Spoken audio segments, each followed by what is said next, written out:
Foundation కానీ అది ఒక చైన్ సిస్టమ్ పెట్టుకొని వాళ్ళు బిజినెస్ పరంగా చేసుకుంటున్నారు. ఆరోగ్యం విషయంలో అయితే వాళ్ళు గ్యారంటీ ఉందా లేదా నాకు తెలియదు మేడం, నేను చేయలేదు, చాలామంది చేస్తున్నారు. అది ఇన్కమ్ గురించి అయితే వాళ్ళు ఆలోచిస్తారు, కానీ మన ఫౌండేషన్లో మాత్రం ఆరోగ్యం అయితే ఖచ్చితంగా రిజల్ట్ అనేది ఖచ్చితంగా ఉంటుంది. మీరు తీసుకొని వాడి చూడండి. ఒకవేళ మేము అమౌంట్ తీసుకోము, మీరు ఒకటి తీసుకున్నారు అనుకోండి, సపోజ్ కిడ్నీలలో రాళ్ళు ఎవరికన్నా అయితే మీరు తీసుకున్నారు, అది తగ్గిందా లేదా 15-20 రోజులల్లో మీకు తెలుస్తుంది. అంటే డబ్బులు మీ దగ్గరనే ఉంటాయి, మెడిసిన్ కూడా మీ దగ్గరనే ఉంటాయి. నెలకు మీకు ఎంత వెళ్తుందో మీరు కట్టుకోవచ్చు. అట్లాంటి పద్ధతి మా దగ్గర ఉన్నది.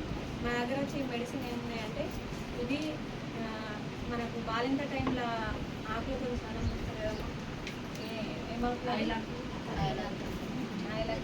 నీలగిరాకు, ఆ ఆకులతో తయారైన మెడిసిన్ ఇది జస్ట్ మేము ఛాన్సీగా ఒక 12 ఉంటాయి అంతే. ఇందులో మీరు తీసుకోవచ్చు, మీకు ఫ్రీగానే ఇస్తాం. ఇదే మీరు ఒళ్ళు నొప్పులు ఉన్నప్పుడు మనం ఎట్లయితే డోలో కానీ పెయిన్ కిల్లర్ వాడతాం కదా, అది మీరు వాడకుండా, అంటే అది వాడితే మనకి సైడ్ ఎఫెక్ట్ ఉంటుందా? డోలో ట్యాబ్లెట్ వేసుకుంటే పెయిన్ కిల్లర్ వేసుకుంటే ఉంటుందా మేడం?